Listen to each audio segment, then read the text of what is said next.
superbe, magnifique. J'ai l'impression que ça réchauffe la Oui, pièce. tout à fait. Hein. Ah oui. Dans les grands restaurants, les maîtres d'hôtel adorent flamber en salle. Cuisine flambée, c'est cuisine spectacle. Pour nous, au niveau des arts de la table, ça nous permet de terminer une sauce, de terminer une cuisson éventuellement. Spectaculaire, le flambage apporte surtout un goût bien particulier au plat qui visiblement ravit les clients.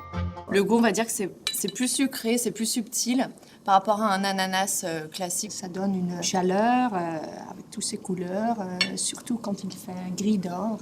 Flamber les aliments, un classique gastronomique. Tout aurait commencé au 19e siècle à Monte-Carlo. Le second du chef Escoffier aurait mis le feu par erreur à son dessert. La crêpe Suzette était née. Depuis, quelques recettes comme les bananes flambées au rhum ou les pommes au calvados sont devenues des incontournables de restaurants. Mais flamber en cuisine sans danger, c'est tout un art. Louise, on va attaquer les pigeons là maintenant? Le chef Le Cossec de l'Institut Paul Bocuse est devenu maître en la matière. Selon lui, tout se flambe à condition de bien associer les saveurs. Parmi les classiques, les crevettes au whisky ou les Saint-Jacques au pastis. Mais aujourd'hui, il a choisi d'innover avec un suprême de pigeon au cognac. Le cognac est un alcool qui a un bon tanin, qui amène un fruité et qui se marie, c'est vrai qu'il se marie très bien avec tout ce qui est viande. Pour son pigeon, le chef utilise une technique de flambage particulière.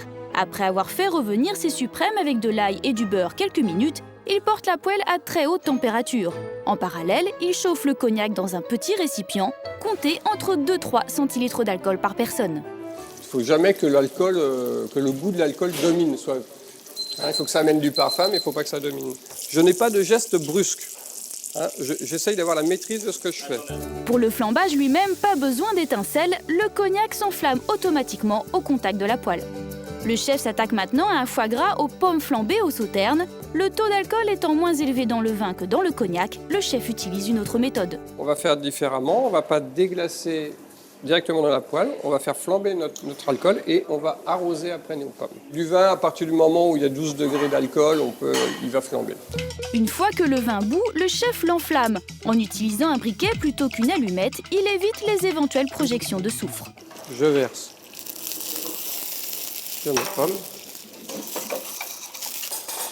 Beaucoup moins de risque avec l'autre technique. On peut faire goûter à des enfants, il n'y a pas de risque au niveau de l'alcool, puisque tout l'alcool est évaporé. Ah, c'est bon, hein? Oui. On dirait un petit bonbon acidulé. Mais nous ne sommes pas tous de grands chefs, et s'enflammer en cuisine n'est pas sans risque, surtout quand on a des enfants comme Natalia et ses 2 amis. Forte de ce constat, une entreprise a élaboré un kit de flambage révolutionnaire. Donc voici les crèmes pour les fêtes maison. Alors là, on va asperger donc... Qu'est-ce que vous mettez là? Alors là, c'est un alcool noix de coco.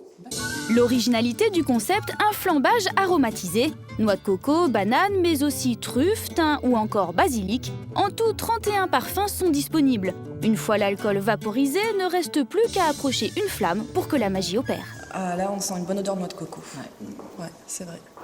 Principalement commercialisé sur Internet, le kit est vendu 29 €.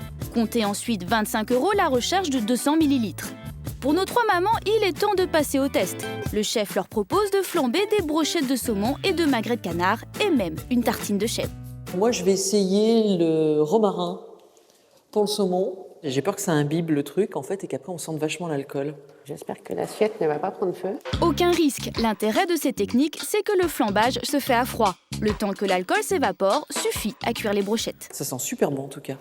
Un peu fort, mais super bon. Là, sur la technique, je trouve ça convaincant. Après, j'ai du mal à croire qu'il n'y ait pas du tout le goût de l'alcool, en fait. Justement, c'est l'heure de la dégustation et du bilan pour nos apprentis. Les saveurs viennent au fur et à mesure, en fait. Au début, on sent le chèvre, donc on se dit, tiens, c'est bizarre. C'est extra, c'est vraiment... il y a 3 bouchées en une, quoi. On s'attend à avoir le goût de l'alcool et pas du tout. Pas du tout. C'est une nouvelle technique de cuisine, mais simple. Surtout simple, voilà. Simple d'utilisation. Simple et sans risque, le kit est une alternative de choix aux techniques traditionnelles. La preuve qu'avec le flambage, rien de plus facile que de faire des étincelles en cuisine.